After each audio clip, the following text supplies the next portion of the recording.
a brand new series that I am very excited to share on tonight. Every single time we have Tribe Nights, they look a little different.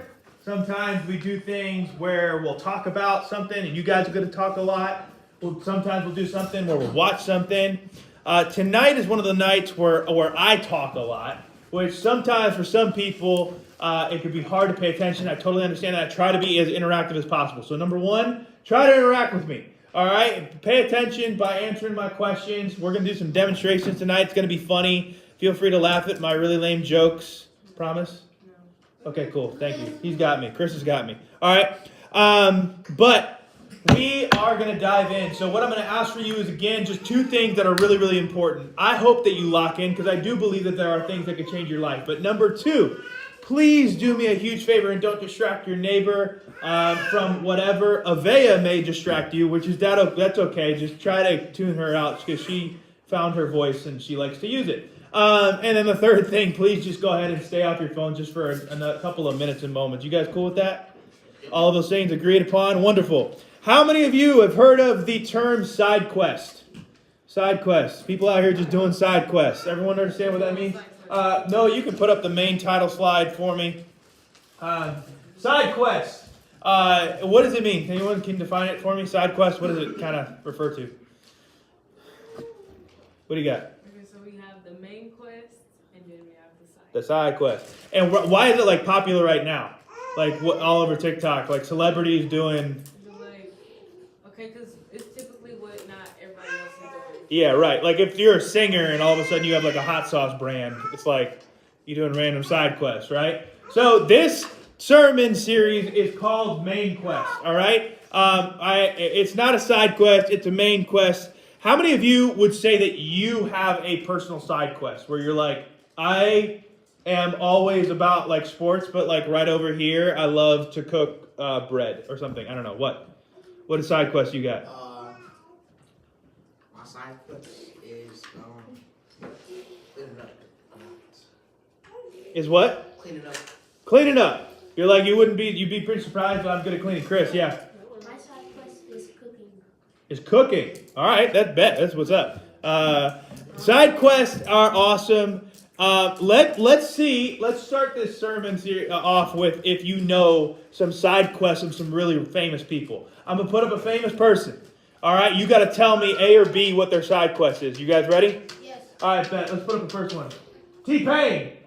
T-Pain is his side quest. Does he restore motorcycles in his spare time or does he build custom PCs? A? How many of you say A? How many of you say B? It is B. He builds custom PCs and he actually games and streams on a lot of different platforms. It's kind of crazy. What's the next one? J. Cole. Is it one of the side quests, the North Carolina Teacher Academy, or did he play pro basketball overseas? B. Everybody knows that. Yeah, he did. He played pro basketball overseas, which is kind of crazy. Does anyone know the country? I forget the country. All right, next. will.i.am. How many of you know who will.i.am is, first of all? Okay, good. That makes me feel old. That's great. How many of you know what the Black Eyed Peas are? That's even more unfortunate. Come on, man. I do. Okay, good. Fantastic. I didn't see your hand. I was going to be really hurt. will.i.am is a famous member of the Black Eyed Peas.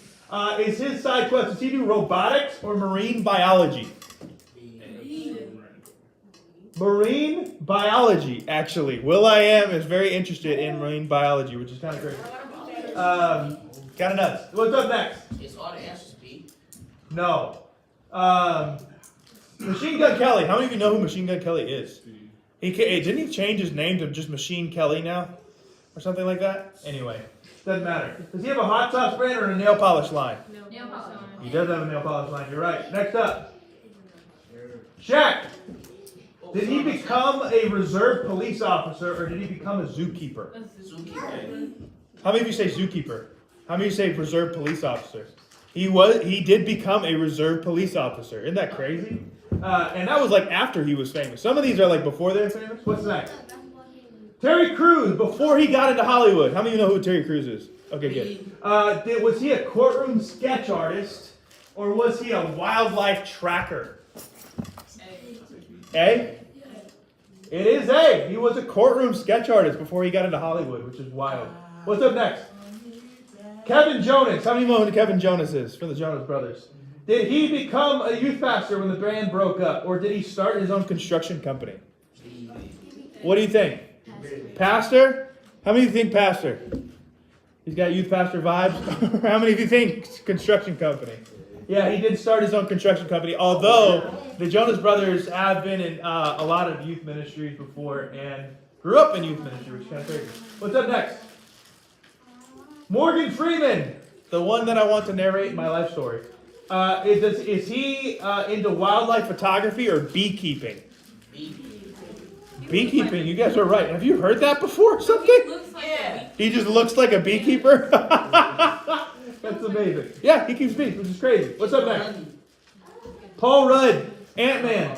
Does he own an old school candy shop or an old school comic book store? It is a candy shop. He owns an old school candy shop. What's up next? Is that my last one? No. 50 Cent. Does he have a line of his own suits or does he do boxing and almost pro boxing? What? He is wearing a suit right now. So is it A? It is B. He boxes almost at a professional level, which is nuts. All right, I think that's my last one, right? Right, Noah? Yeah. Okay, cool. Side quests are all the rage right now. Every celebrity in the wild, they're like Ed Sheeran out here just completing side quests. But in a transition into our title of our series for this month, we want to figure out what our main quest is. So basically the bottom line, what should we be doing with our lives? That's what we're going to talk about tonight. So especially if you are, an upperclassman, but even if you're an underclassman, this is something that's really important to talk to. This is one of our biggest vote getters in the T, and so I wanted to find a time to talk about it when it's springtime. Our seniors are getting ready to graduate. Some of these thoughts, come up. Even if you didn't vote for this one, I want to assure you that you can take something from tonight. And even if you're like, Pastor Max, I'm not going to college for a very long time. I'm good with where I am. I don't need to know that yet. That might be true, but I'm asking you to still lock in tonight and find that you might have a new perspective on how you should be living your life. So main quest, what is it? What should our lives be about? Are they just supposed to be about us, getting money, being happy, being around people, discovering myself? What is life really about? Well, surprise, surprise, the Bible has an answer. Believe it or not, even if you've never been told this, you were created for a reason. All right? You are not an accident. You are not unwanted. You are not overlooked. You are not a second choice. You are a first choice by the God in heaven. And not only that, He could have just created us, loved us, and let us be. But no, He gave us purpose. Not just that we exist, but like why we exist. And what's crazy, God boiled that down to one sentence for us. If you can believe that. The entire Bible, He boiled down our entire existence, why we exist, what we need to be doing with our lives in one sentence. But before I read this, I want to make something clear. Tonight is not about seniors. It's not about jobs. It's not about what you're going to do after high school, so you can just tune out what I'm saying. This is about right now. Not just about later on. This is about your purpose. And yes, you have purpose beyond just good grades, y'all. Right now, it's found in Luke chapter 10, verse 27, and it says this, and it'll be on the screen behind me. Love the Lord your God with all your heart, all your soul, all your strength, and with all your mind, and love your neighbor as yourself. If you are a note taker, I highly recommend for you to write down the reference when I reference verses, and then when I write down points, write down the whole point. But if I put up a verse up there, you can just put the reference and let it be that. Okay, that's it. That's the whole sermon. I'm done talking tonight, guys. I gave you the sentence, and I'm out of here. How well do you know me? Just kidding. No, but seriously, the reason why we're on earth, a lot of people complicate it to a ridiculous degree. They have so many things trying to figure out why. Why am I here? What am I supposed to be doing here? How am I supposed to live? What am I supposed to do? What job am I supposed to have? How am I supposed to do this? When it's all just one sentence. I didn't say that the sentence was easy, but it is simple. It's not always easy to love God with everything that you have and to love your neighbor as yourself, but it is simple. And that's how we should be living. The thing that I always say to those that are stressed out about the future or don't know why they're here on earth or they don't think they have any talents, or they don't think they'll have a job or go to college because they think that their family disqualifies them, or their money disqualifies them, or they're not going to do much in life. Whoever's talking to me talking about that stuff, I always say this, and this will always be the number one point tonight. So if you don't get anything from the rest of the night, lock in with me for just this one thing, okay? I want you to get this. Put it up there, Noah. It matters far more how you do your life than what you do in your life. It matters far more how you do your life than what you do in your life. And if you can understand this at your age, I swear your life will be so much more simple and impactful. So what does that mean? Because that sounds a little weird. I'm not going to lie. Okay, well, it actually means, Jesus tells us what it means right after he says this verse. That one sentence I just gave you, all right? He says what he means to sum up our purpose. All right, I need 4 people, but I need an underclassman. Oh, man. I'm in 7th grade. Chris, can you help me out? Okay, can you come up here? I need an upperclassman. DJ, you want to help me out? And then I will utilize Dave and Zion. Okay, you guys will be coming out in just a second. All right. So here's what's up. Okay, you are just walking along this path right here, and you're gonna trip and get hurt. Okay, right. Actually, you're gonna start walking from there, and you're tripping and get hurt right here. Okay, ready? 3, 2, 1. We're rating his acting skills, everyone. Trip. Trip. Oh my gosh, he's hurt.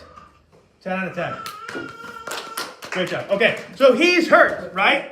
And all of a sudden, all right, Zion comes along, who's a leader. He's been following God for a long time. He's a really great dude. He walks along and he sees Chris, and Chris says, I need some help. And Zion just keeps on walking like a jerk, okay? And then Zion playing the part of David, because David's really hurt right now. He's going to come around again and be David. And David has been a long-time leader. Dude is strong. He can help Chris get up, right? But hey, he walks along and David... and he sees Chris, and Chris says, I need some help. And he just keeps on walking like a jerk. All right? And then an upperclassman who doesn't usually, like underclassmen and upperclassmen, they usually don't get along, right? You know what I mean? But now, DJ is walking along this path, and even though they don't get along, Chris says, I need some help. and DJ helps him up. Not only does he help him up, DJ takes him to a hotel, says, hey man, whatever you need, I'm going to pay for 3 nights. You pay for 3 nights for him to stay in a hotel. Then you call a medical doctor, and you're like, yo man, can you tend to his needs, make sure he's all stitched up and okay, right? You pay for all of that out of your own pocket. Isn't that crazy? Isn't he nice? Oh my goodness. Everyone give it up for our actors. Great job, great job. All right. Now that is an actual story that Jesus told in the Bible about the Good Samaritan, minus the actors. But for real, that happened in the Good Samaritan, all right? It is actually what happened. So I want you to understand that, like, he gives this story of there's this man on the side of the road that gets robbed and hurt.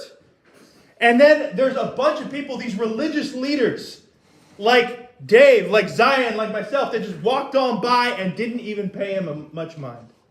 But then there was somebody, and I'm talking like in the story that Jesus tells, it's not just like underclassmen and upperclassmen. We're talking like if someone that was white was hurt and someone that was black came along like during Jim Crow and like helped him out. That's like the level of like craziness we're talking about in the scripture, okay? It's not normal. And the crazy thing is, this whole story, did I tell you DJ's profession?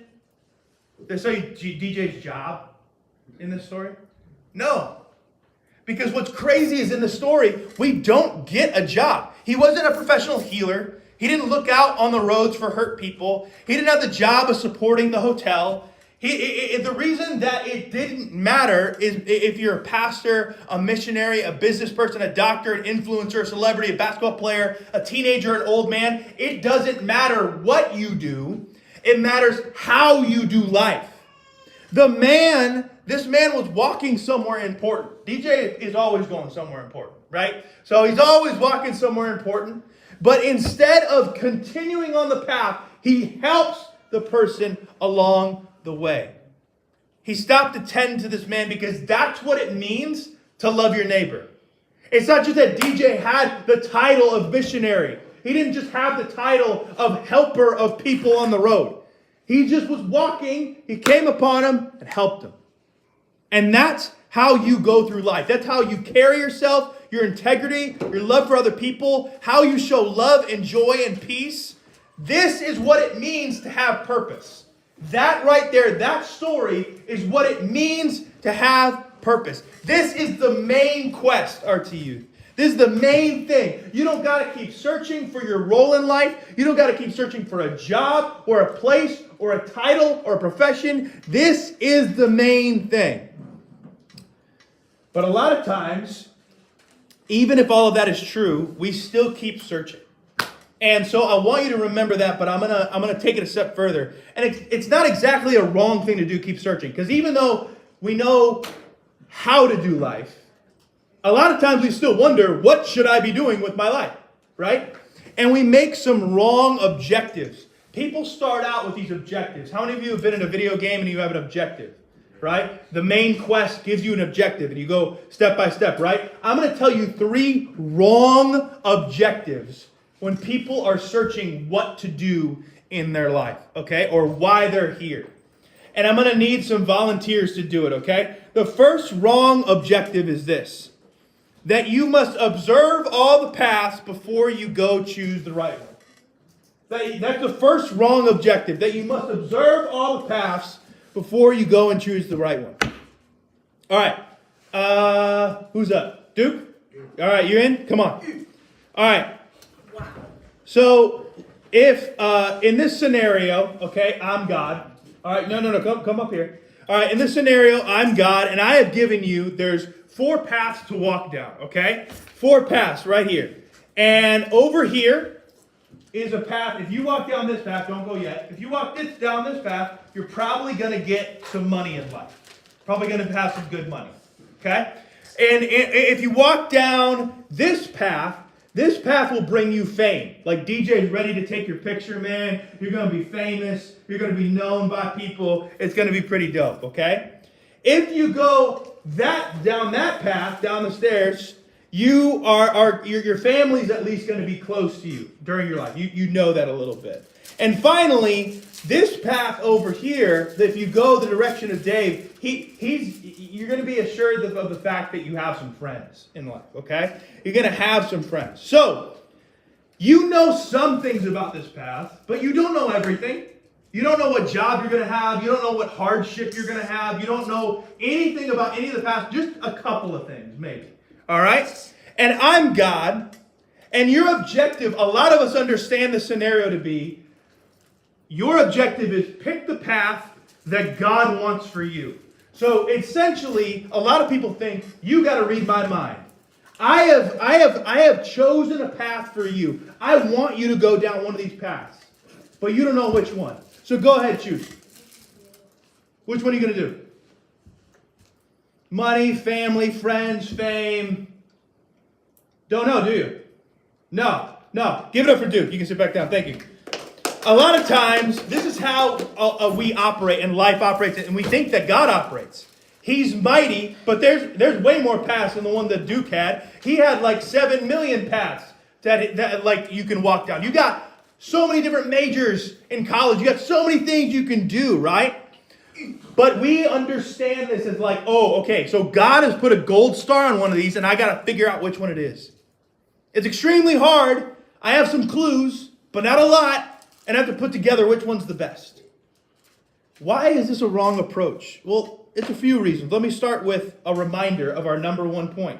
Number 1, although I do believe that there are times that God has a desire for you to walk down a specific path, remember once again that it matters so much more how you do your life than what you do in life. So remember, for Duke, even if he picks this path or that path, it's going to matter how much more he walks down the path than it matters which path he chose. Am I making sense at least a little bit? Yeah? Okay, cool. The second thing is this. God is not intentionally mysterious. Please listen to me say that. God is not intentionally mysterious. Growing up, a lot of times I thought that God was intentionally mysterious. He intentionally hides himself. You got to figure out some stuff. You got to figure out some answers. Good luck figuring it out because I am mysterious. I'm behind this shroud. No, God doesn't do that. We get this picture that like God is the scientist looking down at a maze and we're the mice running in the maze and he's taking us like, man, they shouldn't have gone that way. Like, that's not God. That's not God. And he's not just waiting in the sky for you to screw up, to take one wrong path, for Duke to go this way, and God just be like, nope, that wasn't it, man. That wasn't the good one. Like, he's not out to confuse you. He's not out to get you. He is there to lead you. And the third reason why this is the wrong approach is because we have the assurance that God knows our hearts. He created us. He created our desires, gifted us with our talents. He knows us. Psalm 37 verse 4 says this. Noah? Take delight in the Lord and he will give you the desires of your heart. This is one of people's favorite verses. Does it mean that Duke can just walk up here and tell me that he wants $5,000 and I will just give it to him because he wants it? No. It'd be really cool if it was though, right? No. So there's a caveat, right? It doesn't just say that God's just gonna give you the desires of your heart. No. It says, right, and for me right now, that would be a giant pizza from Green Lantern. It says, take delight in the Lord, and then he will give you the desires of your heart. Basically, it means that when you put God first in your life, out of everything, his way of seeing the world, his way of doing things, his desires, when his desires then become your desires. Does that make sense? When you put him first, you start thinking like him, loving the things that he loves, wanting the things that he wants. So when you follow God and pray and you seek his word and you actually want to follow him, and then you're presented with these paths, right? You're not thrown off that he's going to like reprimand you. Like if Duke picked the middle path, God would just be like, come on, that's not it. You're not confused. You just see one and you're like, man, I could use my talents to serve people. I could love some people down that path. I'm going to walk in that direction. And you can feel okay doing it because God has given you those desires. So that is why the first objective is wrong. Okay? So first wrong objective. Everyone say first wrong objective. We're going to get to the right objectives at the end of the night, okay? But we're going to move on to the second one. Ready? Second wrong objective. Everyone say that. Second wrong objective. Okay, cool. It's this. There's a fork in the road, and one is right, and one is wrong, and you have to choose which is which. There's a fork in the road, and one is right, and one is wrong, and you have to choose which is which. All right? Now, Kylie, come on up here. All right? All right. Now, this time, I've narrowed it down for you, okay? You can either go this way, or you can go that way. There's only two choices. There's only two choices. But in this one, no, sorry. You don't know which one I'm going to pick, okay? But there's two choices. In one of them, I'm going to give you everything you ever wanted in life. I'm going to give you the right spouse. I'm going to give you the right amount of money. You're going to have the job that you want. You're going to live where you want. You're going to have the perfect purpose. You're going to feel fulfilled. It's going to be great. And the other one, everything's going to go wrong. It's going to be bad. You're going to be hurt.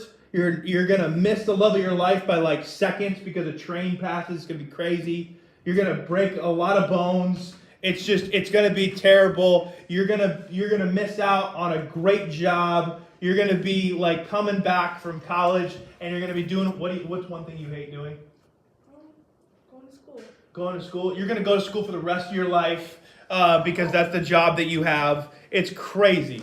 okay? Or you're going to be cleaning up animal poop at the park until you're like 56 years old. It's going to be nuts, okay? And you're going to be driving exclusively a beat-up VW Bug for the rest of your life, okay? So one path is great, one path is horrible. You got to choose which one, and forget my earlier thing. It's not this path. These are the two paths. You got to choose one. Wait, what? These are the two paths. You got to choose which one I think is great. Which one all the good things are going to happen to you. So you got to pick, and then I'll tell you if you chose right or wrong. Absolutely wrong. You chose the wrong path. You chose the absolute wrong path. So everything's going to be terrible now. Everything's going to be horrible. And I'm sorry, guys. You just didn't choose the right one. All right? And I'm God, and I decide. Okay? Listen. Huh? That's not how God works. Absolutely. Thank you. So this is the wrong way. The wrong way. So this is how people a lot of times sometimes think about finding your purpose. That life is a series of go left or go right. And your life will always be about picking the right one. The one that God wants. And not the wrong one. But here's the deal. Let's go back to our first and most important point. Which is, no matter what you choose, it matters how you live your life than what you do. First of all. That is always going to matter more than God, to God, excuse me. Always, always, always. Because listen, if a Kylie was in the choice of being a McDonald's manager, but she is loving and fulfilled, and she knows that she's in God's purpose, and she's being able to be peaceful, and she's able to be joy-filled, and then if she had a path where she becomes a pastor, but she's prideful, mean, stuck up, too good for anyone. Even if she's a pastor in one, she's not doing the things that God has told her to live her life with. That she's able to do a lot easier as a McDonald's manager. So can I go work at McDonald's? You absolutely can. You can work anywhere you want. It matters more how than what. And I know that we've already been over this, but it's worth repeating. God is not intentionally hiding in the dark where you have to find it. He is not being me. As Chris said, that's not how God works. He doesn't just sit back and be like, wait for you to choose the wrong one. He's like, ha, gotcha. It was wrong. It was wrong the whole time. You chose wrong. You go home with nothing. Goodbye. Like, that's not how he works. That's not how God is. Listen to what Isaiah 30:20 and 21 says. But your teacher will not hide any longer. Your eyes will see the teacher, and whenever you turn to the right or to the left, your ears will hear the command behind you. This is the way, walk in it. So even in the Bible, it says God will be behind you saying, hey, go to the left, go to the right. This is the right way, this is the wrong way. He is supposed to guide you and lead you. That is who God is. And finally, life is not like this. It's not just one decision that decides everything and all the good things come your way or all the bad things. It's more like the idea that you're walking down a pathway. How many of you have driven with your parents or anybody at night, right? Right. And you know that you're driving about 10 miles to home, to your house, okay? When you start driving, can you see your house? No. No. Yeah. When you start driving, can you see 5 miles down the road? Yeah.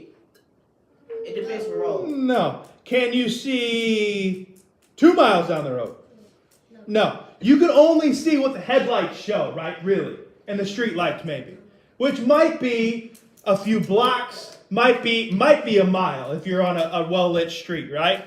Yep. So that's like life. There's going to be situations where there's a lot of turns. There's a lot of different things that might happen. But ultimately, you are being shown the things that are right in front of you. All right? You are showing the things so that you can continue driving or walking down the path. In fact, Psalm 119, 105 says this. Noah, your word is a lamp for my feet and a light on my path. Huh? Your word is a lamp unto my feet and a light unto my path. That means just this area around where I'm walking, it's lit up so I know which direction I'm headed, but I don't know all the way down the road. All right? Hard things come in every single path in life you choose. Every single one. Just because you chose one and not the other doesn't mean the path is wrong. And that leads to our final and last objective that is wrong when determining what people should do in life. And I know this is a long one, so I apologize for those of you writing. Go to the next one, Noah. This is the third wrong objective. that I must choose the right path because I will be on this path for my entire life, and my decision right now decides my life now until I die. That whatever I choose is the only path, and I'll never be able to come back. John, come up here for me. All right? So,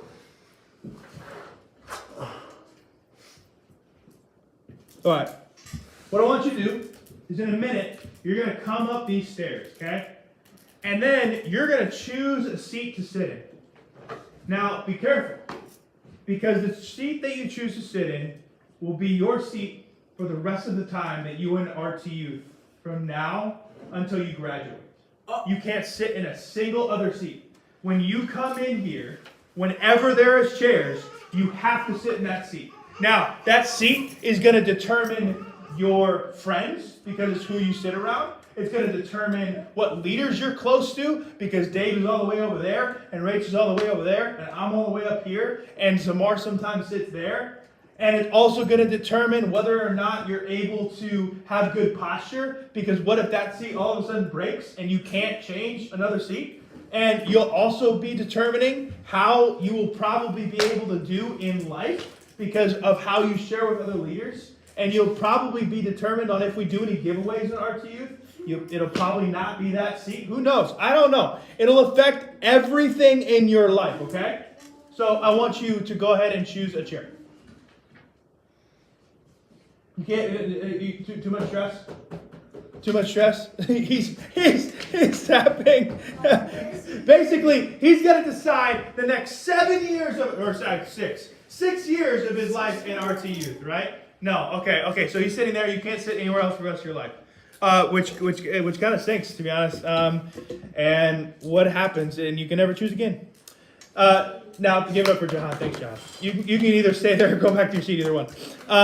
Now, again, it sounds crazy.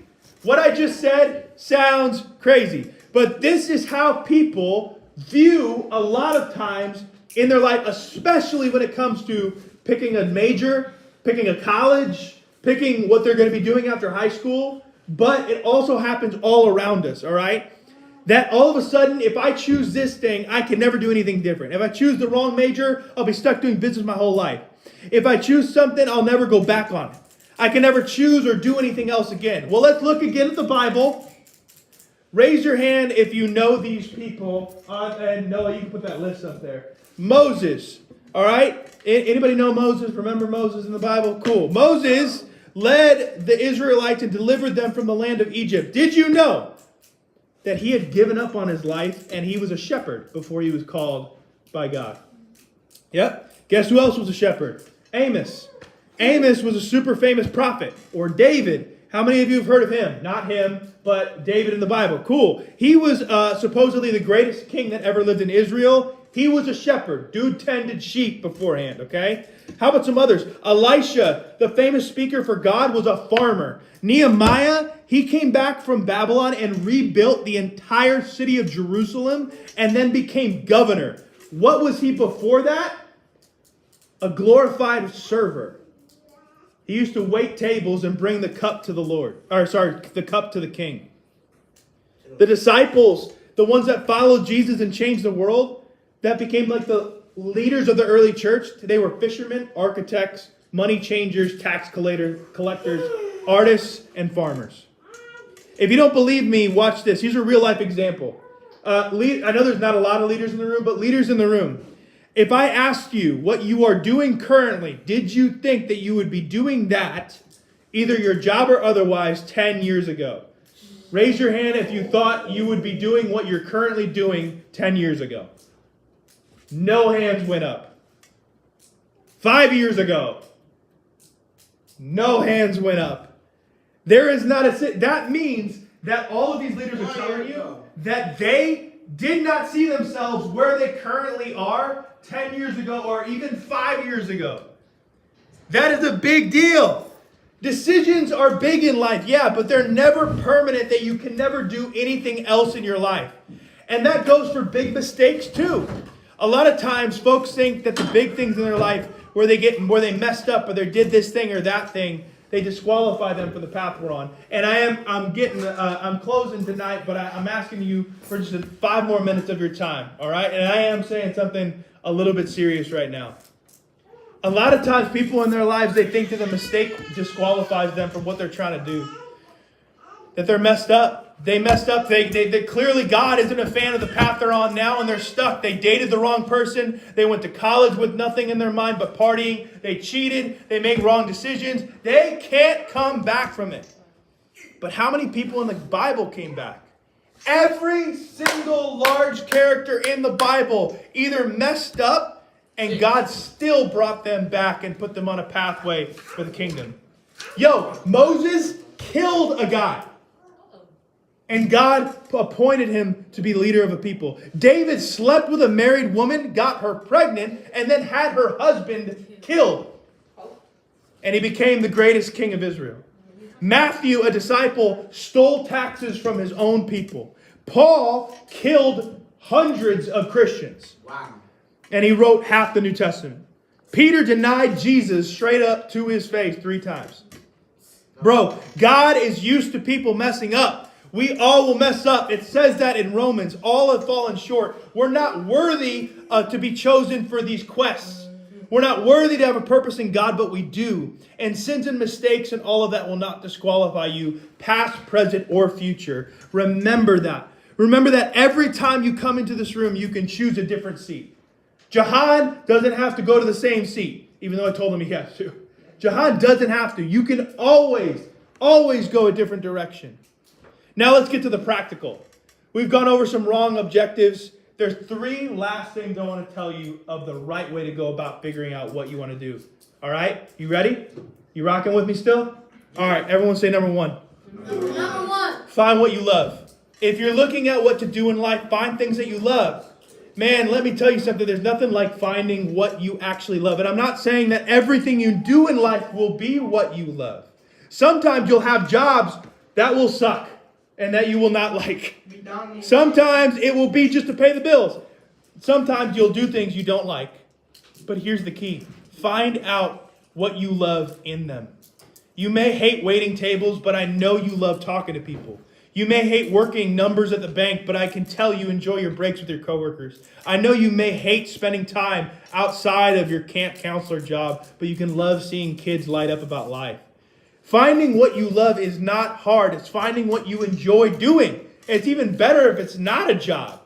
At school, find out what you love. Find out if you like helping people get better at English. Or find out if you want to be the peace mediator between 2 people fighting. Or if you actually like talking to the teacher. Find out what you love. Find out what you're passionate about. Everyone say number 2. Number 2. Almost done. Find your gifts. This is harder for some because a lot of you are determined to think that you're not special, that you don't have any gifts or talents, but that's dead wrong. In 1 Corinthians 12, 4-7, it says this. There are different kinds of spiritual gifts, but the same Spirit is the source of them all. Different kinds of service, but the same Lord. God works in different ways, but it's the same God who does the work in all of us. Listen to this. A spiritual gift is given to each of us so that we can help each other. The last part says a spiritual given is given to who? Sorry, let me rephrase. A spiritual gift is given to who? Noah, go to the next slide, please. Oh, did I not put that in? No. All right, whatever. Sorry. A spiritual gift is given to each one of us. So only pastors, right? Only missionaries? Only people that are super awesome, gung-ho for the Lord? No. Definitely not McDonald's managers? No, it said every single one, including you. I don't care how old you are. Every single one. You weren't skipped.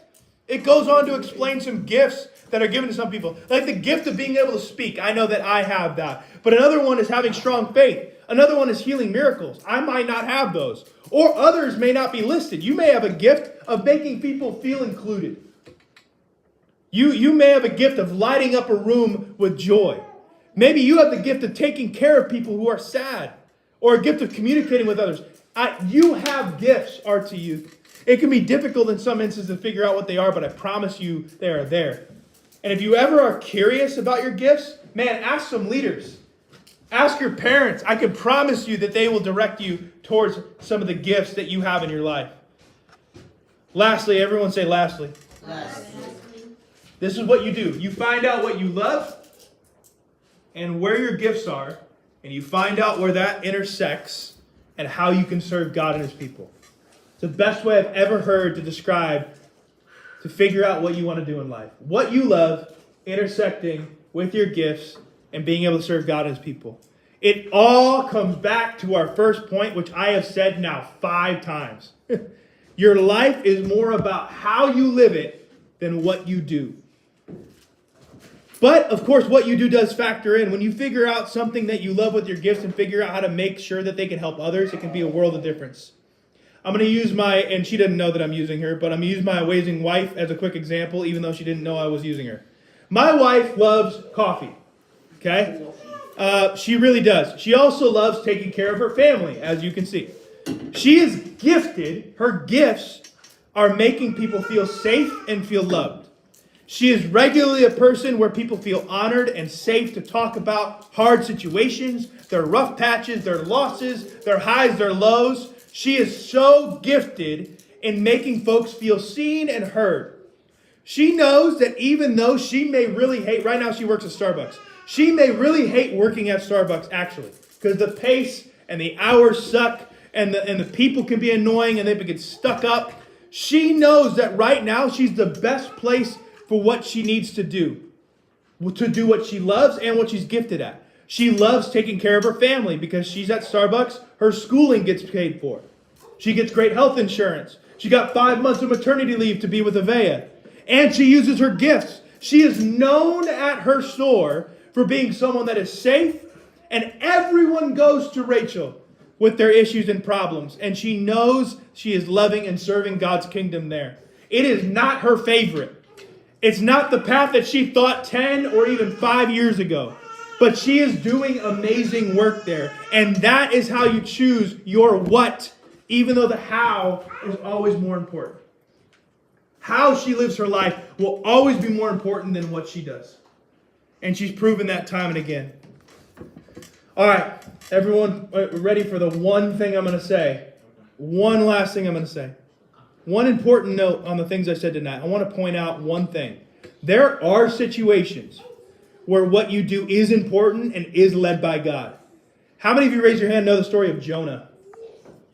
Jonah. Okay, Jonah was this dude in the Bible. He was told directly by God. He said, dude, I need you to go this way, and I need you to preach to those people over there. And Jonah literally went, no, and went that away as far as he possibly could, okay? He directly disobeyed God. So if Duke was up here and I was just like, you could choose your path and whatever, but if I told Duke, hey Duke, go that direction, and then Duke walked that direction, he would be directly disobeying me. Yes? Nod your heads nice and big if you're still with me. Okay?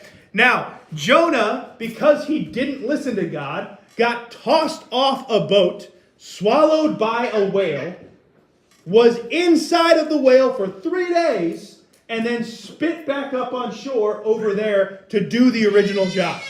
All right? So I am telling you right now, there are situations in life where God will direct you. There may be times where, DJ, you listen and God says, hey man, this ain't the way. There might be times, Trinity, where God says, hey, I want you to go in this direction even though it might feel uncomfortable. There may be situations in your life where that happens. I'm saying that tonight, I don't want you to be crippled thinking that it's always that way, but there are times, and I promise you, you're going to want to obey God. Because disobedience is a big deal. All right? There are times where that happens. If he wants you to go a certain way, he will tell you. And this is the way that I pray. Okay? This is how we're going to close. This is the way that I pray. I pray this way. If I'm making a big decision in life, how many of you have made a big decision before? If I'm making a big decision in life, this is what I do. I say, God, I am in a big decision situation and I need to decide which way to go. I need you to help me understand. If you want me to go a specific direction, I want you to show me. All right? Because one thing none of y'all did, none of you all asked me. Kylie, Duke, none of you all came up to me. It was like, which direction should I go? First of all, ask God. Then sometimes, there are times where he won't answer. And the reason why is not because he's being silent or mysterious. It's because he trusts you. And then I go a step further. So I wait a few days, and then I pray this way. I say this, God, I think that this direction, I can serve your people. I think that my gifts are over there. I think it'll be great. I'm going to walk in that direction. If you do not want me to, I pray that you would slam the door in my face. Okay? And I've done that before. For example, let's talk college. Hey, God, I want to go to this college, but if I'm not supposed to be there, I pray that you would not even let me get admitted.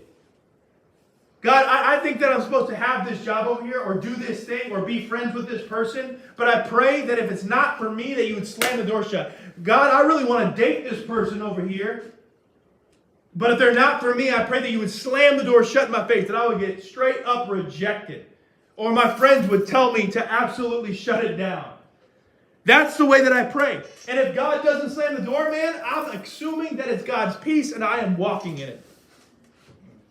RT Youth, I know that sometimes, everyone look up here just for a second. I know that a lot of times when I'm up here and I talk, when my youth pastor used to talk to me, he said, hey, if you understand right here, I'm going to talk to you right here. So you have to reach up and kind of use your brain to think towards the things that might be a little bit more difficult to understand. And that's okay. And tonight might be one of those nights. All right? You might be thinking, I got lost, Pastor Max. But this is the thing. This is what I want you to understand. If you don't walk away with anything else tonight, I want you to walk away with this. How you live your life is so much more important than what you do in life. How you live your life is so much more important than what you do in life. Okay? How you live with your integrity, your love, the things that you represent with Jesus, those are so much more important than the actual what college you go to, what job you do, what things you have. How you live your life is so much more important. Let's go ahead and pray. Heavenly Father, we thank you so much for today. We thank you so much for all of these students and the word that you gave. God, I pray that we would continue to just dive into you and that you would speak to them, God, about how to live their life. God, and as for the what, I pray that you would lead some people in here to be great and wonderful men and women of God that are going to lead in this next generation, that you would build them up to be that, God. But I pray that they would find what they love, that they would find their gifts, God, and they would find where they can serve your kingdom with it. I pray against this idea that you're just a scientist in the sky ready to just discipline us for choosing the wrong thing. I pray instead that you would give us the freedom and the desires of your heart to walk down the path that you want for us. We thank you, we love you, we praise you. In your name we pray. Amen and